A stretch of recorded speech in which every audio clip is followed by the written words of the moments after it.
Dostlar, hər kəsə salam olsun. Bu gün sizlərlə elektron imza və sənəd haqqında qanundan 4-cü fəslə baxacağıq. Qeyd edim ki, yəni bunu da çalışacağam sizə ən sadə şəkildə diqqətinizə çatdırım. Baxın, maddə 21-də nə deyir? Elektron sənədə dair tələblərdə.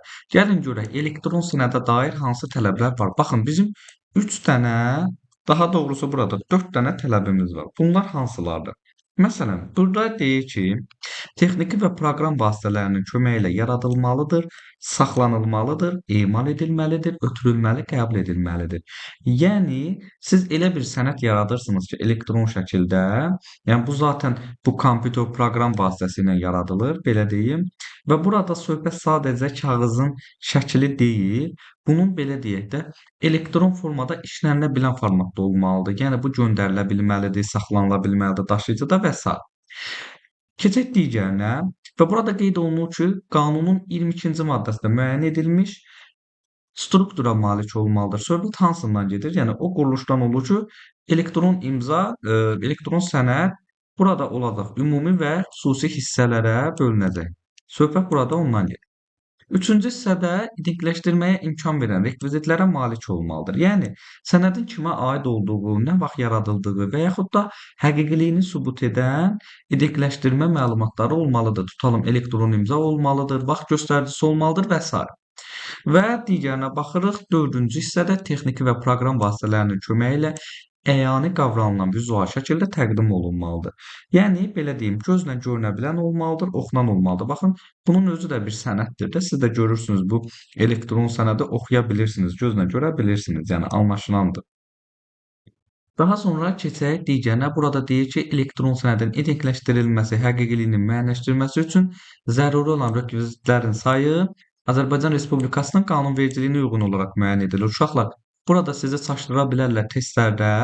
Bu Azərbaycan Respublikasının qanunvericiliyi sözünü silərlər.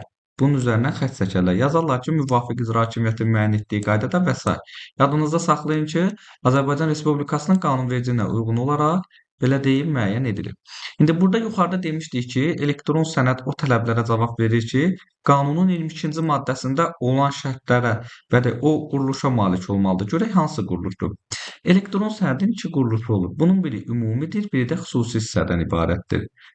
Ümumi hissədə qeyd olunacaq elektron sənədin məzmunu və ünvanlandığı şəxs barədə məlumatlar burada qeyd olunur. Məsələn, baxın burada sənədin adı var, ünvanlanan şəxs kimdir, tutalım Elvin Quliyevə, məqsəd nədir və s. hamısı burada var. Amma xüsusi hissədə isə elektron imza və vaxt göstəricisi burada qeyd olunur. Normal kağızda da biz ərizə yazanda, hər hansısa bir sənəd hazırlayanda, yadınızdadırsa burada əsas məlumatlar yazılır, sonda imza qoyulurdu və tarix qoyulurdu. Bax, o sonda qoyulan imza və tarix bu elektron sənədin xüsusi hissəsində olacaq. İndi maddə 23-ə keçirik. Maddə 23 isə elektron sənədin təqdimat formalarıdır. Gəlin görək elektron sənədin bəs təqdimat formaları hansıdır? İki təqdimat forması var ki, bunun biri daxilidir, digəri isə xarici təqdimat formalarına malikdir. Baxın, deyir, elektron sənədin verilənlər daşıyıcısında yazılmış şəkli onun daxili təqdimat formasıdır. Yəni, verilənlər daşıyıcısı nə idi? Hard disk idi, SSD idi, flash idi və s.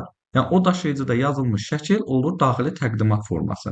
Amma xarici təqdimat forması isə, baxın, verilənlər daşıyıcısından fərqli digər maddi obyektdə, burada da yazıb mötərizənin içərisində, yəni displeydə, kağızda əyani qavranılan şəkildə əks etdirilməsi onun xarici təqdimat formasıdır. Baxın, yəni siz hər hansısa bir müqaviləni, məktubu, cədvəli oxuyursunuzsa, bu artıq olur onun xarici təqdimat forması.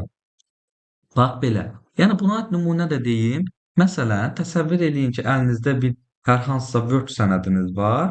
Həmin fayl kompüterin yaddaşında olduğu müddətdə bu olur daxili təqdimat forması. Çünki siz onu birbaşa belə deyim, diskdən baxa bilmirsiniz ki. Amma o faylın üzərinə 2 dəfə klik eləyəndən sonra onda olacaq xarici təqdimat forması. Baxın, burada da yazmışam. Daxili təqdimat forması PDF, docx, XML. Amma xarici təqdimat forması isə artıq həmin bu PDF-in sənəddə çap edilmiş forması olur belə.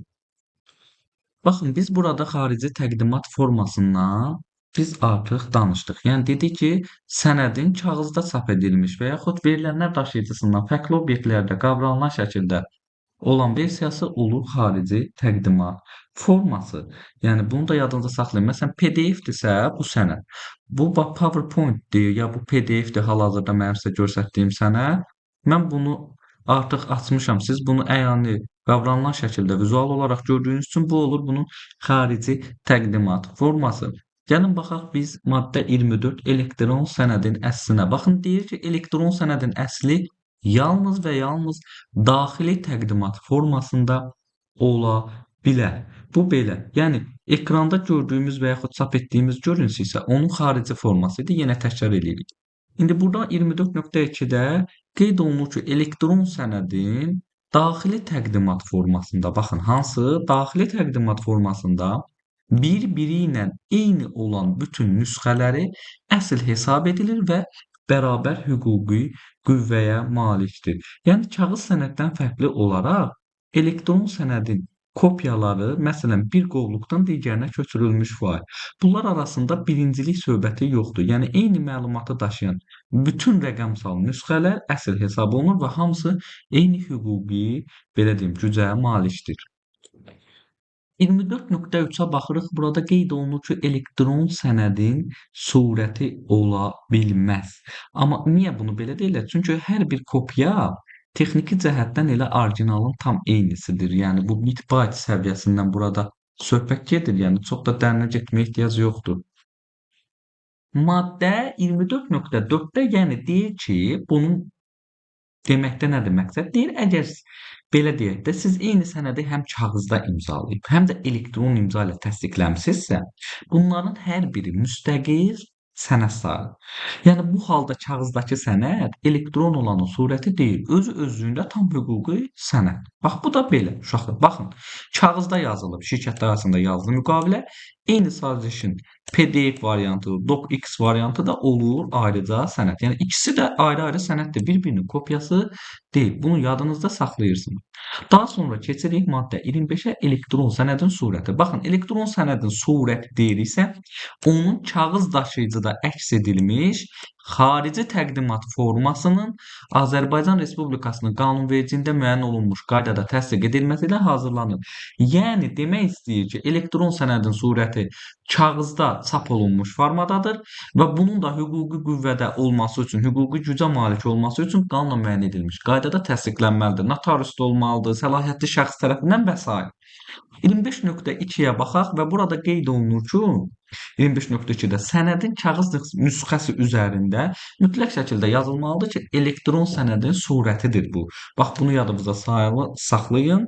Daha sonra burada qeyd olunur 25.3-dəki kağız nüsxə əgər müvafiq qaydada təsdiq edilməyibsə, onda o rəsmi surət hesab olunmur. Həmçinin sənədin sadəcə ekrandakı görüntüsü də və yaxud digər obyektlərdəki təsviri də bunun sürət statusuna malik olması demək deyil. Bunu da yadımızda saxlayırıq və sonuncu, qanuna uyğun şəkildə təsdiq edilmiş kağız surət elektron sənədin əsli ilə eyni hüquqi gücə malikdir. Yəni rəsmi dövlət orqanları, məhkəmələr bu surəti əsl kimi qəbul etməlidir. Bunun üçün yenə deyirəm, bu qanuna uyğun şəkildə təsdiq olunmalıdır. Uşaqlar, bu bizim 4-cü fəslimizdir. Digər fəsillərimizlə də YouTube kanalımda playlistə daxil olaraq baxa bilərsiniz.